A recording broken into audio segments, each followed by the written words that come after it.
بسم اللہ الرحمن الرحیم۔ اللہ رب العزت کا بے انتہا شکر ہے کہ جس نے اس پرفتن دور میں بھی اپنے دین کو محفوظ رکھا ہے اور راہ حق کے متلاشی افراد کو صرف معمولی جد و جہد کے بعد ہی صراط مستقیم مل جاتی ہے، الا یہ کہ کوئی جان بوجھ کر ہی اپنی آنکھیں بند کر لے۔ یعنی آج کے دور میں کوئی اگر حق کا متلاشی ہے تو حق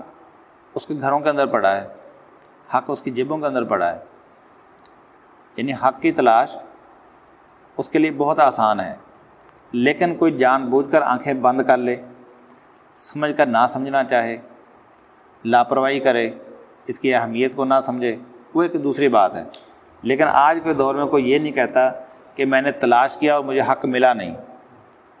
تو صراط مستقیم کو پانے کے لیے تلاش ضروری ہے، بغیر تلاش کے صراط مستقیم نہیں ملے گی، کیونکہ آج ویسے پرفتن دور ہے۔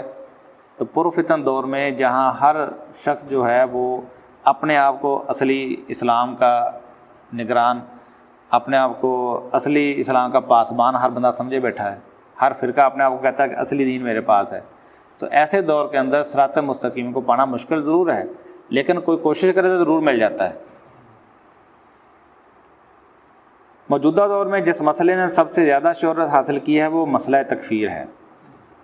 یعنی جتنی تکفیر اس دور کے اندر کی گئی ہے یا ہو رہی ہے، اتنی کسی دور کے اندر خیر القرون کے اندر بھی نہیں ہوئی۔ محدثین فقہا کے دور میں بھی اتنی تکفیر نہیں ہوئی، لیکن آج تکفیر کرنا اتنا آسان کام ہے کہ کوئی بندہ جس کے پاس کوئی دینی تعلیم نہیں، جس کو قرآن مجید بھی درست پڑھنا نہیں آتا، جو قرآن مجید کی ایک آیت کا ترجمہ تک نہیں درست کر سکتا، وہ کفر کا فتویٰ بہت آسانی سے لگا دے گا، کیونکہ اتنا آسان ہے کہ صرف اس کے لیے اتنا جاننا ضروری ہے کہ یہ سامنے والا میرے مسلک کے اندر ہے یا نہیں، یہ میری تنظیم کا رکن ہے یا نہیں، یہ ہمارے دیے ہوئے عقائد اور موقف کو مانتا ہے یا نہیں۔ اگر اتنا معلوم ہو جائے اس کے کافر ہونے کے لیے اتنا ہی کافی ہے۔ تو اس لیے کسی بھی تنظیم کا ادنا سے ادنا رکن جو ہے وہ بھی تکفیر کر دیتا ہے۔ یہ تو ہم آگے پڑھیں گے کہ کسی مسلمان کی تکفیر کرنا کوئی اتنا بچوں کا کھیل ہے کہ کوئی بھی اٹھے اور کسی مسلمان کو کافر قرار دے دے۔ یہ تو جب ہم احادیث کا مطالعہ کریں گے، خیر القرون کا مطالعہ کریں گے، صحابہ کرام کی زندگیوں کا مطالعہ کریں گے، پھر پتہ چلے گا کہ یہ تو بچوں کا کھیل نہیں تھا، یہ انہوں نے کبھی بھی اس کو بچوں کا کھیل نہیں سمجھا۔ لیکن آج سب سے آسان کام کسی کو کافر قرار دینا ہے۔ آج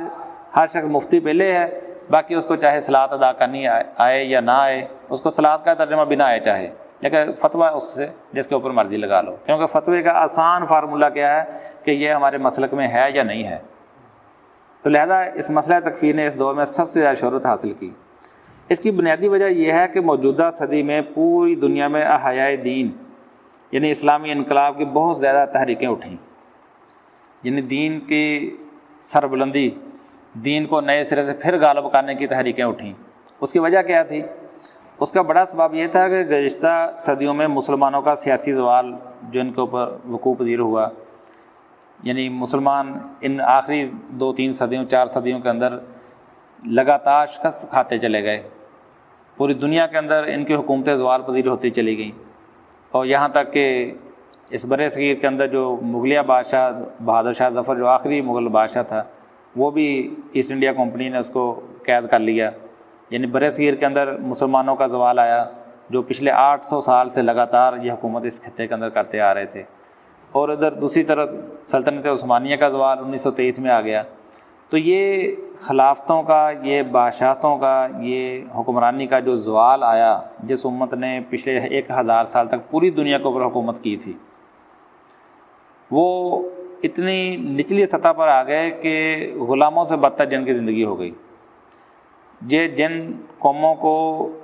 بندہ تک نہیں سمجھتے تھے، وہ ان کو حکمران کی حیثیت سے آ گئے، وہ ان کی تقدیر کے فیصلے کرنا شروع ہو گئے۔ تو اب وہ وقت آ گیا کہ اس امت کے اندر ایسے مصلحین اٹھے، ایسے انقلاب کے داعی اٹھے، ان کے ذہن میں یہ تھا کہ ہم کوئی ایسی تحریک برپا کریں گے اور لوگوں کو جمع کریں گے اور اس امت مسلمہ کو دوبارہ ایک دفعہ خلافت کے نام پر، جہاد کے نام پر، احیاء دین کے نام پر جمع کریں گے، اور اس کے بعد ہم اپنے دشمنوں کا تختہ الٹ دیں گے اور حکومت پھر ہمارے ہاتھ میں آ جائے گی۔ اس کا نتیجہ یہ نکلا کہ امت کے اندر بہت سارے ایسے لوگ اٹھے جنہوں نے مسلم امہ کو بیدار کرنے کے لیے دنیا کے مختلف خطوں میں دینی اور سیاسی تحریکیں برپا کرنے کی کوشش کی۔ بظاہر ان کے ذہن میں یہی تھا کہ وہ بہت جلد امت کے کھوئے ہوئے وقار کو واپس حاصل کر کے ایک بار پھر دنیا میں مسلمانوں کی حکمرانی قائم کر دیں گے۔ تو اس مقصد کے لیے کسی نے دعوت کا رستہ اختیار کیا تو کسی نے جہاد و قتال کی راہ اپنائی۔ ان کے ذہن میں یہ تھا کہ ہم جہاد اور قتال کریں گے اور انگریزوں کا تختہ الٹ دیں گے اور مسلمان ایک دفعہ پھر دنیا کو کوئی حکمران کی حیثیت سے اپنا تخت سنبھال لیں گے۔ چنانچہ دعوتی تحریکوں میں سے کچھ تو وہ ہیں جن کا ہدف اسلام اور مذاہب عالم ہے، یعنی وہ دوسرے مذاہبوں کے اسلام کی دعوت سے روشناس کروانا، اور کچھ تحریکوں کا ہدف اسلام کے نام لیوا مسلمان ہی ہیں، لہذا ان کا مقصد ان کلمہ گو مسلمانوں کو اسلام کی حقیقی تعلیمات سے روشناس کروانا ہے۔ یعنی امت کے اندر بھی تحریکیں اٹھیں تاکہ ان کو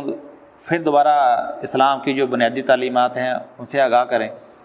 اور کچھ تحریکیں ایسی اٹھیں جنہوں نے دوسرے لوگوں کو ایمان کی اور اسلام کی دعوت دینا شروع کر دی۔ یہ جو مضمون لکھا گیا ہے دعوت دین اور مسلمانوں کی تکفیر، اس کے مخاطب یہ دوسری قسم کی تحریکیں ہیں،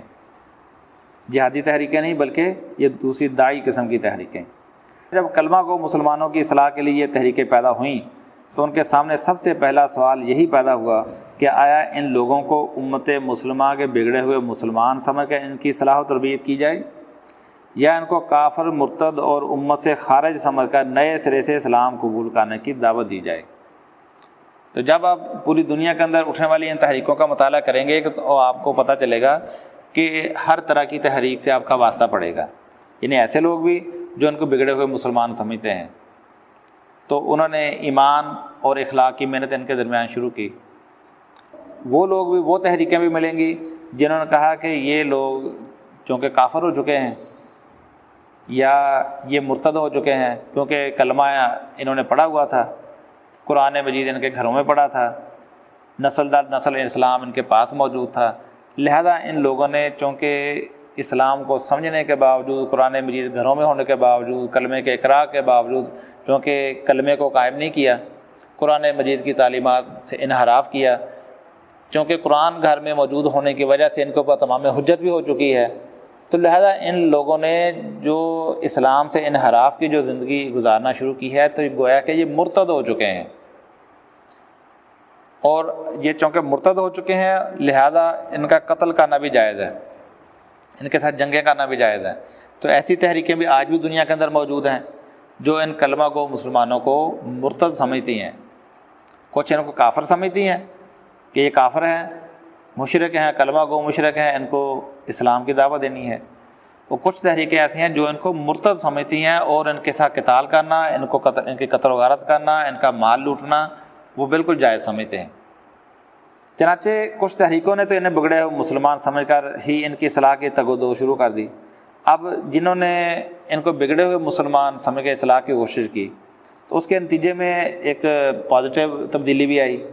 کہ لوگوں کا دینی شعور کی ایک لہر نے جنم لیا، لوگ قرآن و سنت کی جانب متوجہ ہو کر اپنے آبائی مسالک پر غور و فکر کرنے لگے اور جہالت سے روشنی کی جانب سفر کرنا شروع ہوئے۔ لوگوں نے بہتر سے بہتر گروہ کی تلاش میں سفر شروع کر دیا، اور جو یہ نہ کر سکے انہوں نے اپنے مسلک کے اندر رہتے ہی اصلاحات کرنا شروع کر لیں۔ آج آپ کے سامنے ہیں، اگر آپ پچھلے 40 50 سال 70 سال میں دیکھیں کتنے لوگ ہیں جنہوں نے 10 تحریکیں تبدیل کی ہیں، 5 فرقے تبدیل کیے ہیں، کئی اب بھی سفر کے اندر پڑے ہوئے ہیں جن کا دل مطمئن نہیں ہو رہا کسی ایک تحریک کے اندر رہتے ہوئے، یعنی وہ اب بھی بہتر سے بہتر کی تلاش میں چلے جا رہے ہیں۔ یہ بھی اس شعور کا نتیجہ ہے، جب شعور پیدا ہوا تو انہوں نے ایک مسئلے سے دوسرے سے تیسرے سے چوتھے سے پانچواں، وہ بہتر سے بہتر کی تلاش میں چلتے چلے گئے۔ بعض لوگ ایک مسئلے کے اندر گئے لیکن وہ اس کا حصہ نہ بنے، اس کا مشاہدہ کرتے رہے، اور جب دیکھا کہ اس میں بھی کچھ کمیاں ہیں اور اس سے بہتر فلاں ہیں، وہاں چلے گئے۔ چونکہ آج کوئی بھی تنظیم، کوئی تحریک اس طرح کی کامل تحریک نہیں ہو سکتی جس طرح کوئی رسول اٹھاتا ہے، کیونکہ رسول اپنی قوم کی رہنمائی کے لیے ہمہ وقت موجود ہوتا ہے۔ قوم سوال کرتی ہے، اللہ تعالیٰ کی وحی آتی ہے، وہ قوم کے سوالوں کے جواب دیتا ہے۔ آج اگر کوئی بھی تحریک اٹھتی ہے وہ تحقیق کی بنیاد پہ اٹھتی ہے، وہ کوئی ایک نعرہ لے کر اٹھتی ہے اور ساری محنت اسی ایک نعرے کے گرد کرتی ہے، اور ہو سکتا ہے اس کا وہ نعرہ مضبوط ہو لیکن عین ممکن ہے اس کے دوسرے پہلو کمزور ہوں۔ تو لہذا کامل تحریک صرف ایک رسول کی تحریک ہوتی ہے، اس کے علاوہ امتی کی اٹھائی ہوئی کوئی تحریک جو ہے وہ کامل نہیں ہو سکتی۔ لیکن یہ چیزوں کا تو ہمیں ماننی پڑے گی کہ اس صدی کے آخر میں یا آج جو وقت چل رہا ہے، سب سے زیادہ دین کا شعور، سب سے زیادہ دین فہمی کی جو تحریکیں پیدا ہوئی ہیں وہ اسی دور کے اندر موجود ہیں اور یہ کام چل رہا ہے۔ اچھا، اب ہم دیکھتے ہیں کہ ان دعوتی تحریکوں میں سے چند تحریکیں ایسی بھی ہیں جو صرف اپنے گروہ ہی کو امت سمجھتی ہیں، یعنی انہوں نے ایک تحریک تو اٹھا دی لیکن اب اس کا رزلٹ یہ نکالا کہ انہوں نے جو تحقیق پیش کی قوم کے سامنے، انہوں نے قوم کے سامنے کسی بھی موضوع کے اوپر جو اپنا موقف یا اپنا فہم پیش کیا، اب ان تحریکوں نے اپنے اس موقف کو، اس فہم کو حتمی فہم قرار دے دیا اور لوگوں کے سامنے اپنا فہم رکھنے کے بعد ان کو انتخاب کا موقع دے دیا کہ یہ آپ کے سامنے ہمارا فہم ہے، اگر تم اس کو مانو گے تو مومن سمجھے جاؤ گے، اگر تم ہمارے اس فہم کو نہیں مانتے تو پھر تم مومن نہیں ہو، تم کافر ہو۔ اور گویا کہ انہوں نے اپنی اس تحریک کو امت کا درجہ دے دیا، یعنی امت کے اندر ایک امت کی بنیاد رکھ دی، اور باقی جتنے بھی گروہ تھے، دینی گروہ، چاہے ان کی جتنی بھی کوششیں تھیں، ان کو امت سے خارج قرار دے دیا۔ اور امت سے خارج سے مراد کیا ہے کہ یہ اسی طرح کے کافر ہیں جس طرح کسی پیغمبر کی مخاطب قوم ہوتی ہے۔ تو ایسی تحریکیں بھی موجود ہیں، اور ان کے دعوے یہ ہیں کہ جب تک کوئی ہماری تنظیم میں نہیں آ جاتا، ہماری تحریک میں نہیں آ جاتا، بعض تحریکیں ایسی بھی ہیں جو باقاعدہ بیعت کرواتی ہیں اپنے امیر کی، وہ کہتی ہیں کہ جب تک وہ ہمارے امیر کی بیعت نہیں کر لیتا تو اس وقت تک وہ مومن نہیں سمجھا جائے گا، وہ جاہلیت کی موت مرے گا۔ ایسی تحریکوں کے نزدیک ان کی تحریک کے علاوہ باقی 1.5 ارب کی تعداد میں جو مسلمان امت ہے وہ صرف اسی وجہ سے کافر، مشرک و طاغوت قرار پاتی ہے کہ وہ ان کی تنظیم کا حصہ نہیں ہے، یا ان کے قائم کردہ موقف کے ساتھ ان کا کوئی علمی اختلاف ہے۔ جیسا کہ میں نے ابھی پہلے عرض کیا کہ ایسی تنظیم آپ کو دنیا کے اندر نہیں ملے گی جو کامل ہو، جس کے اندر کوئی نہ کوئی غلطی یا خامی یا کوتاہی نہ ہو کسی نہ کسی لحاظ سے، کیونکہ یہ تنظیمیں جو اپنا کو امت سمجھ کے بیٹھی ہوئی ہیں، کوئی بھی چھوٹی سی غلطی پکڑتے ہیں، چاہے وہ فقہی لیول کی ہو، چاہے وہ اجتہادی لیول کی ہو، چاہے وہ فروعی قسم کی ہو، وہ اسی غلطی کو اس کے کفر کی بنیاد بنا کے چھوڑ دیتی ہیں اس کو۔ یہ سوچ کا نتیجہ ہے۔ تو ایسی تحریکوں ہی کو عمومی طور پر تکفیری تحریکیں کہا جاتا ہے، جو اپنے علاوہ سب کی تکفیر کرتی ہیں، جن کے دعوے یہ ہیں کہ روئے زمین کے اوپر ہماری تحریک کے علاوہ اب کوئی تنظیم، کوئی تحریک، کوئی گروہ جو ہے وہ مومن و مسلم نہیں ہے۔ تو ایسی تحریکیں تکفیری تحریکیں کہلاتی ہیں، کیونکہ یہ مسلمانوں کی تکفیر کی قائل ہیں۔ وہ لوگ اپنے آپ کو مسلمان سمجھ رہے ہیں، اسلام کی خاطر جان دینے کے لیے تیار ہیں، لیکن ان تحریکوں کے نزدیک وہ کافر، مشرک و طاغوت ہیں۔ جیسا کہ پہلے بھی بتایا گیا کہ تکفیر کا مطلب ہے کسی مسلمان شخص یا گروہ کو کافر قرار دے دینا، کیونکہ یہ تنظیمیں یہی کام کرتی ہیں کہ سوائے اپنے نظم میں شامل لوگوں کے سب کو کافر قرار دیتی ہیں۔ اس بات کا اعتراف یہ کھلے عام کریں یا نہ کریں، لیکن ان کے خفیہ ایجنڈے کے اندر یہ چیز شامل ہوتی ہے، ان کے خاص بندوں کو اس بات کا علم ہوتا ہے اور وقتاً فوقتاً اس کا اظہار ہوتا رہتا ہے۔ اب آپ پریکٹیکلی دیکھ سکتے ہیں، یعنی ایسی تنظیموں کو آپ پریکٹیکلی دیکھ سکتے ہیں کہ آیا کہ یہ اسی منصب پہ فائز ہیں یا نہیں۔ یہ اپنے ساتھ شامل ہونے والے کسی بھی شخص کو اس وقت تک اپنا مومن ساتھی تسلیم نہیں کرتے جب تک وہ امت کے تمام گروہوں کو کافر نہ سمجھنا شروع کر دے اور اس کا عملی ثبوت نہ دے دے۔ یہ عملی ثبوت دینے کے لیے اسے سب سے پہلے اپنی تنظیم کے علاوہ دوسرے اماموں کے پیچھے نماز پڑھنا چھوڑنی ہوتی ہے، چونکہ ان کے ہاں یہ چیز فیڈ کر دی جاتی ہے کہ ہماری تنظیم کے علاوہ کوئی بھی مومن مسلم نہیں ہے، تو لہٰذا جب کوئی مومن مسلم ہی نہیں ہے تو اب وہ اگر نماز پڑھے گا تو اکیلا پڑھے گا، نہیں تو اپنی ہی تنظیم کی مسجد میں جا کر پڑھے گا، کیونکہ اس کے نزدیک باقی سب کے لیے کافر ہونے کے لیے یہی کافی ہے، چونکہ وہ صرف بحیثیت مومن ساتھی باخبر نہیں ہے یا بحیثیت تنظیم کا رکن وہ سے واقف نہیں ہے، اس وجہ سے وہ کبھی بھی دوسرے کے پیچھے نماز نہیں پڑھے گا۔ پھر اس کے بعد اس کو تنظیم کے علاوہ دوسرے مسلمانوں کا جنازہ پڑھنا چھوڑنا ہوتا ہے، چاہے اس کے اندر کوئی شرک و کفر کی بات نظر نہ آئے، کیونکہ اس کو تنظیمی ساتھی کی حیثیت سے نہیں جانتا، اس وجہ سے وہ اس کا کبھی جنازہ نہیں پڑھتا۔ یہاں تک کہ ان کے ساتھ رشتہ داریاں کرنا وہ بھی ترک کر دیتا ہے، اور پھر اگر اس کے ماں باپ اس تنظیم کا حصہ نہیں ہیں اور وہ فوت ہو جاتے ہیں اسی حالت میں، تو وہ ان کو کافر حقیقی سمجھتے ہوئے اس کی وراثت میں سے حصہ بھی نہیں لیتا، کیونکہ ان کی تنظیم کی طرف سے وہ حصہ لینا بھی حرام قرار دے دیا جاتا ہے۔ یعنی اس طریقے سے وہ تمام احکامات جو قرآن مجید میں کفار و مشرکین اور اسلام دشمن لوگوں کے متعلق بیان ہوئے ہیں، وہ تمام احکامات جو رسولوں کے مخالفین کے لیے اللہ نے بیان کیے ہیں، وہ تمام احکامات جو حالت جنگ کے احکامات ہیں، تو یہ تنظیمیں ان تمام جنگی احکامات کو بھی، ان رسولوں کے دشمن لوگوں کے لیے جو احکامات نازل ہیں ان احکامات کو بھی ان کا اطلاق اس امت مسلمہ کے اوپر کر دیتے ہیں، کیونکہ ان کا جرم یہ ہے کہ وہ ان کی تحریک کا حصہ نہیں ہے۔ اب مسئلہ یہ ہے کہ جو شخص خود کو صرف مسلمان کہتا ہی نہیں بلکہ اپنے مسلمان ہونے پر اصرار بھی کرتا ہو، تو اس شخص کو کافر قرار دینا ایک بہت بڑا بوجھ ہے، ایک یہ بہت بڑی ذمہ داری ہے کہ کسی ایسے شخص کو کافر قرار دینا جو نہ صرف مسلمان ہونے کا اقرار کرے بلکہ اصرار کرے اس کے اوپر۔ یہ وہ ذمہ داری ہے، یہ وہ بوجھ ہے جو فتویٰ لگانے والوں کو قیامت کے دن اٹھانا ہوگا، جس کے لیے بہت ساری احادیث ہیں جو کہ ہم کل کے لیکچر میں انشاءاللہ پڑھیں گے۔ تو اس لیے اس مسئلے کی نزاکت کے پیش نظر اس تحریر میں اس سوال کا جواب تلاش کرنے کی کوشش کی ہے کہ کیا قرآن مجید اور نبی کریم صلی اللہ علیہ وسلم نے کسی امتی کو اس بات کا اختیار دیا ہے وہ کسی مسلمان کو کافر قرار دے سکیں؟ یا نبی صلی اللہ علیہ وسلم نے کسی صحابی کو ایسی کوئی تعلیم دی تھی کہ کسی مسلمان کو کافر کہہ سکیں؟ لہذا جو شخص بھی اپنے گروہ کے علاوہ دیگر مسلمانوں کو کافر قرار دیتے ہیں وہ قرآن و سنت میں سے اپنا یہ اختیار ثابت کہاں سے کرتے ہیں؟ ان چیزوں کو ہم دیکھیں گے، ان کے دلائل کا جائزہ لیں گے۔ اب رہی بات اس کتاب کی حیثیت کیا ہے، تو وہ ہم آپ کے سامنے کھول کر بیان کر دیتے ہیں کہ دیکھیں یہ ہمارا اس کے اوپر ایک طالب علمانہ حاصل مطالعہ ہے۔ جب امت کے اندر اتنی تکفیر دیکھی گئی اور ہر تحریک، ہر گروہ یا اکثر گروہ جو ہیں وہ اپنے علاوہ تکفیر کرتے ہیں باقی لوگوں کی، کیونکہ ہمارا بھی ایسے گروہوں کے ساتھ تعلق رہا، ہم نے وہاں رہ کے بہت گہرائی سے مطالعہ کیا، تو بہت سارے لوگ ایسے تھے جو اس پہلو سے مخالفت کرنے والے بھی تھے، تو ان کا تقابلی مطالعہ کیا گیا کہ جو لوگ تکفیر کرتے ہیں ان کے دلائل کیا ہیں اور جو تکفیر کے قائل نہیں ہیں ان کے دلائل کیا ہیں۔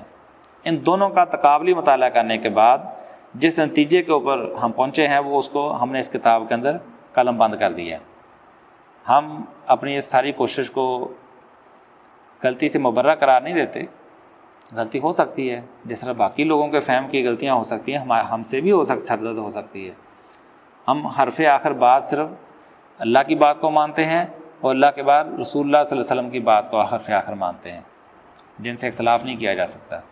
میری اس بات سے کوئی بھی اختلاف کر سکتا ہے، کوئی شخص بھی دلیل کی بنیاد پر اگر میرے سامنے اس کا رد پیش کر دیتا ہے پوری کتاب کا یا اس کے بعد پہلوؤں کا،